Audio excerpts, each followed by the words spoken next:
Hi, I'm Dave Waddell with the local hazardous waste management program's Art Hazard Project here in King County, Washington. Today we're going to be talking about jewelry hazards and chemical hazards that you may come across when you're making jewelry.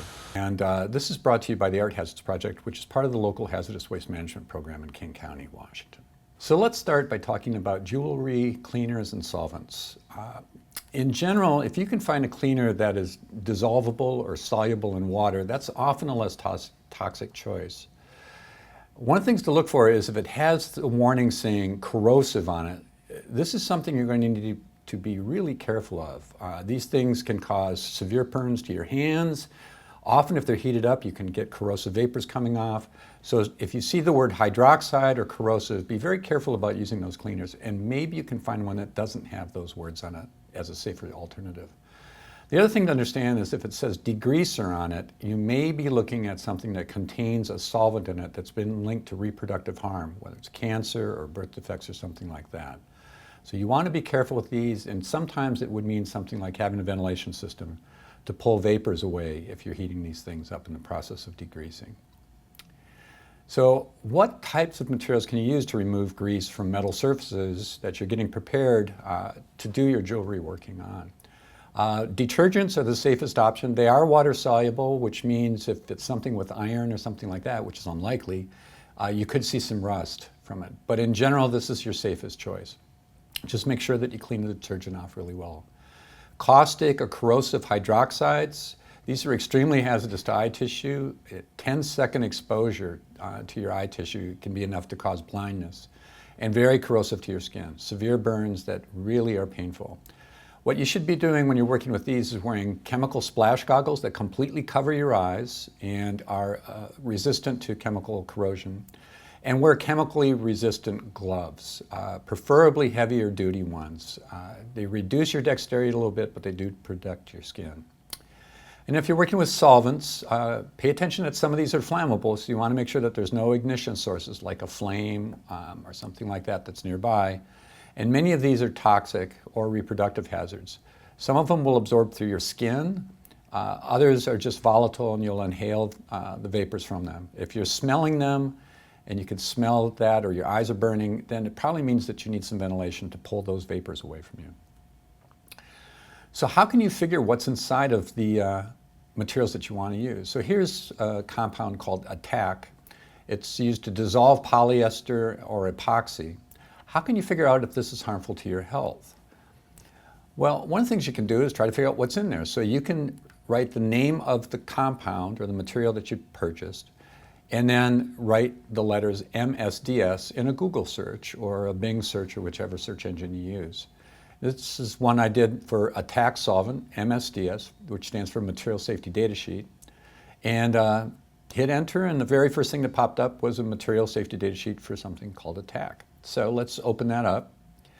And the very first thing I do is double check to make sure that I'm actually opening a material safety data sheet for the product that I'm interested in. It's very easy to misspell one letter when you're typing it in and end up with a completely different product, which could either freak you out because it looks way more hazardous, or give you a false sense of security because it's the alternative, which isn't even your product, is much less hazardous. But this has got the proper name, so now we can see what kind of hazards it's got. So the first thing I do is look at what the ingredients are. I'm a chemist, that's kind of what I do. And what I see is words that contain chloro, C-H-L-O-R-O. And that always raises kind of a warning flag for me. Problems with chlorinated solvents, these materials that have the word chloro in them, is they are often linked to kidney disease in jewelry workers, and many of them are linked to cancer from extensive exposures. Some of the common ones that we find in jewelry cleaners and other types of products are methylene chloride, whose real name is dichloroethane, perchloroethylene, trichloroethane, or trichloroethylene. So look for that little partial word chloro, and if you see it, try to find one that doesn't have a chloro in there. So, is Attack solvent harmful? Yes, it has dichloromethane in it, which is linked to cancer and kidney disease. So it doesn't mean you can't work with it, but it does mean you shouldn't breathe the vapors and you shouldn't allow it to touch your skin, which can be kind of challenging. One option would be to try to find something that's safer. How about this Tarnish shield solvent from Midas? You look at it and right on the label it says contains perchloroethylene, chlorinated organic solvent, linked to liver and kidney damage, likely carcinogen. Maybe you can find a solvent that shields against tarnish that's less toxic. Here's another solvent that's used for cleaning metal. It contains NPB. It's from NPB Solvent Technologies.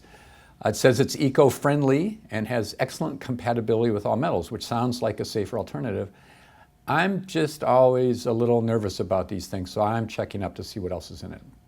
So in this case, we've got Gentex solvent. I add in MSDS for material safety data sheet.